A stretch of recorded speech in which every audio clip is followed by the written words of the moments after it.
And this competition replay was sent in by the user Bargod. That is Bargod, and he's driving the IS-6 on a standard battle on the steppes. IS-6 being a tier 8 heavy tank for the Russians.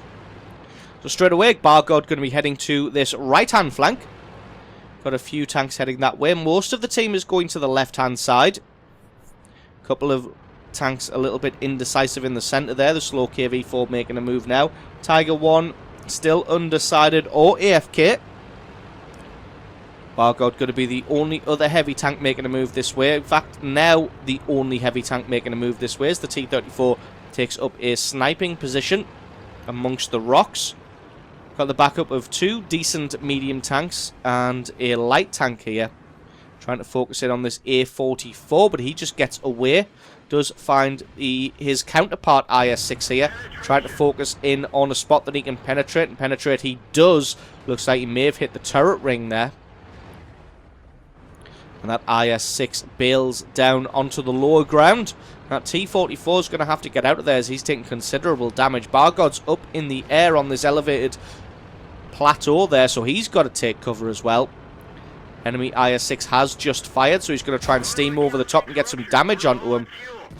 Aiming in on the turret there. Bounces one shot from the left and one shot from the IS-6. Does take a couple of bits of damage there from other tanks. Doesn't quite have the gun depression to be able to hit the other IS-6. The IS-6 got to focus on the guys coming from his right-hand side. Does have a shot at the Tiger P there, but that one didn't quite land. T-44 taking a little bit more fire. Distracting this IS-6 here, but the IS-6 is focusing up on this hill here, as he knows that's where the biggest threat is coming from.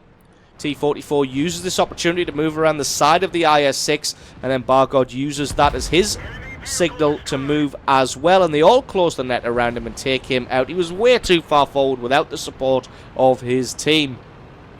And now they're going to move forward and try and take out this Tiger P. T-20 just stops short. Doesn't want to be the only one trying to make a move around this Tiger P. As it is, Bargod's going to just continue down. T-21 coming from the left-hand side. T-20 from the front. Bargod's going to try and get a shot here. He gets the side of the turret for kill number 2. And that's the right-hand flank pretty much won. Left-hand flank is going okay for the Allies. It looks like a little bit of a stalemate at the moment. T-34 now also moving. A little bit of a bug with the replay file there. Every now and then the camera just detaches from the tank for no good reason. And you can see where the majority of the enemy team is now. They are all camped along that ridge line with absolutely nobody to shoot at. So they basically just sat there and watched their team get murdered on the right-hand side. Gets a lovely long-range shot of 462 meters to take out that GW Panther there. So yeah, the enemy team just pretty much just sat in the center here and watched their team get murdered while having no targets whatsoever to fire at. And they are just going to get ripped apart if they don't react to this now. Does find the A-44 from earlier. He takes out the 121, or the T-21 even. Apparently I can't read anymore. So going to be squaring off against this Panther. Looks like the Panther's focusing on somebody else. Gets a great shot through his turret. Just using his armor now to bully the opposition out of the way. Jagdtiger 88 looking to the right-hand flank, so he should be able to get the side armor here. Got to spend some time aiming as this gun isn't the most accurate in the world. Gets a great shot there. Bounces another hit from the front against somebody. Like I said, just using his armor to bully the enemy team out of the way. The Tiger 88 falls. One shot is all that he needs. No, it's not. He doesn't have the alpha damage. I don't know what I'm talking about. Got that troll side armor. Managed to turn aside the shot from the Panther. He's trying to get a hit on this ARL. But he's just in cover. Got to be aware that A-44 is now up in the mountains. He could now be taking some shots from him. Does bounce one hit from his right. Didn't quite land that shot. A-44 peppering the IS-6 with shells. He's doing the smart thing of not pointing his gun at the A-44 till he's ready to fire. Because that A-44 is going to try and make a move as soon as the gun's pointed at him.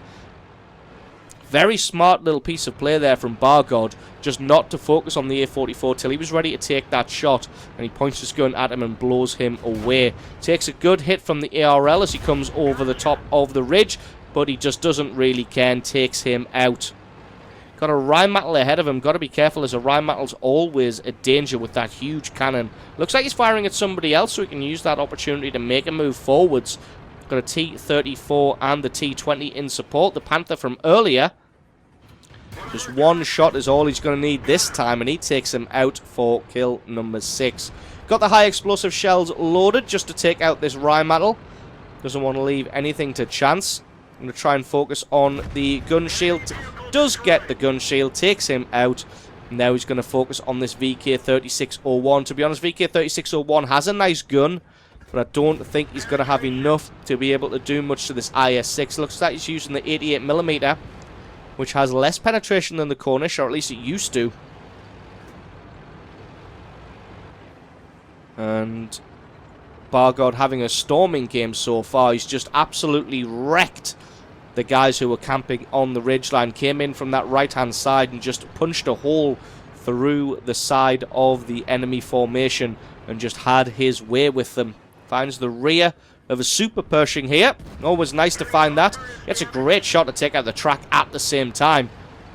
If he can put some pressure on and get in closer, he may be able to get another shot on the Super Pershing. Looks like the Super Pershing's looking this way, but the armor of the IS-6 cares not, and he takes out the Super Pershing for a well-deserved Radley Walters medal.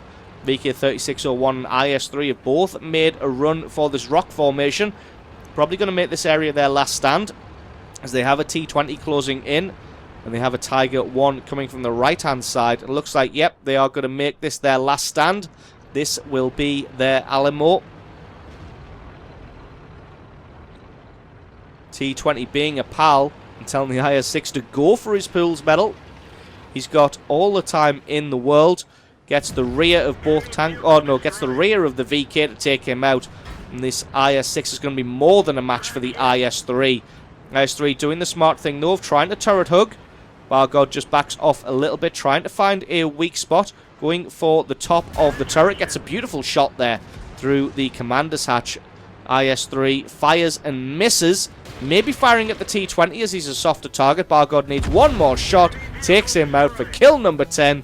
Almost 6,000 points of damage. GG and the victory.